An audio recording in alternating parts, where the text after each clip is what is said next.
Hey guys, it is Arlette from Chasing Joy, and I have a baby making update for you guys. So today is Thursday, April 27th, and I am doing this video in the car for a couple reasons. One, I'm a little behind with doing videos. I know you guys just saw one last week, but that's because my videos are a little delayed, as you all know. But it's been a couple of weeks since I actually shot a video, probably even more than that.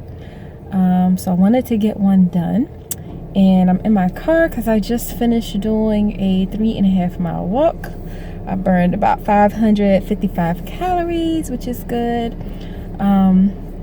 But the main reason I'm doing this video in the car today is because I have no electric in my house, right? Isn't that crazy? I got some electrical work done a few months ago, in the end of December, or maybe mid-December, and me and the electrician discussed how my house is old and would probably need to update things, but I thought I would get at least another year or two. But yesterday the power went out and then it came back on, and then when I went to work, power went out and never came back on except for 2 outlets.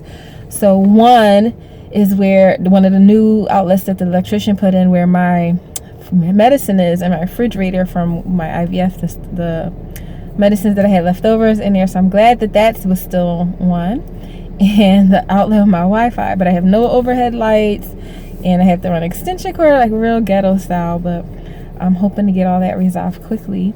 But the main reason that really sucks, other than it just sucks to not have electric, is the timing is bad, because I am leaving for Cuba 1 week from today, guys. So that's what today's video is about, me going to Cuba while I'm trying to conceive. I'm not going there to try and conceive or anything, or for any type of treatment. It's an actual vacation. So I think the last video that I did with you guys was about me talking to the doctor after the failed frozen embryo transfer. So that makes a total of 12 failed attempts at getting pregnant using fertility medications. That's 2 transfers after 1 IVF, and then the other 10 were all IUIs, some medicated, some not, and most of them with at least Clomid. So when I talked to the doctor, she basically presented three ideas of what my next steps could be. So one was genetically testing the remaining embryos, because I never did that, and with 2 failed attempts, she felt like it was still a good chance. I just had bad luck that with my age, like a good 75% of my embryos, of my eggs, could be abnormal. So she said I could have just had bad luck in selecting 2 that were abnormal. So one option would be doing the genetic testing on the remainder. Another thing she wanted to do was to increase my progesterone, because it actually was still low, even with the injections. And honestly, I think that's because I'm carrying extra weight. I don't think that the progesterone, I think it was getting in my fat and not actually getting to the muscle to be absorbed properly. And then a third thing she mentioned is doing the ERA test. So that is actually going to be my next step, the ERA test. So basically that's a test to figure out the best day to do the embryo transfer. So I'm not going to go into too much for that now, because I will tell you guys about that more later. But because I'm doing that, and because I didn't get pregnant, I decided to go to Cuba. The opportunity presented itself a couple weeks before I did the last transfer, but I didn't want to delay doing the transfer.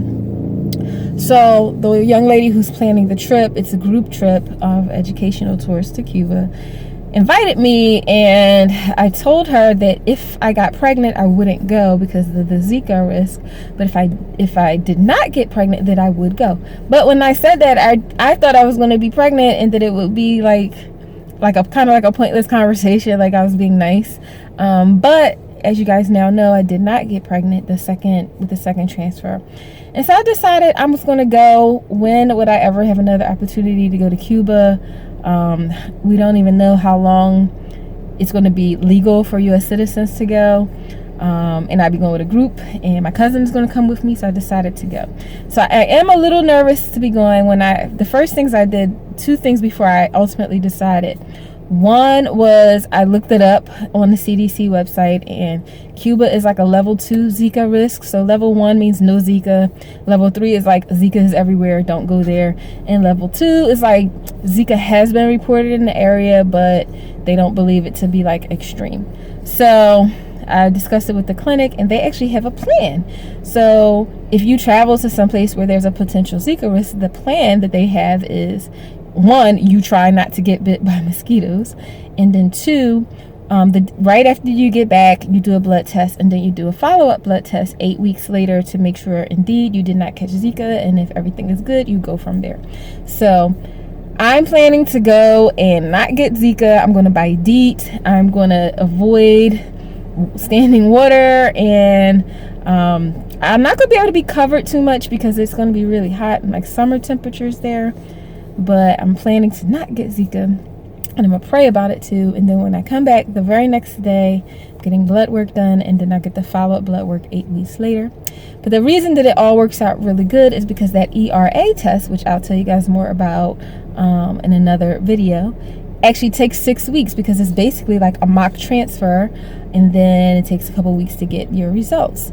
So it all works out for me to go to Cuba, guys. So I leave next week, and I'll probably do a video from there just to show you guys what Cuba is like. So look forward to that, and I will follow up after I get back from the trip about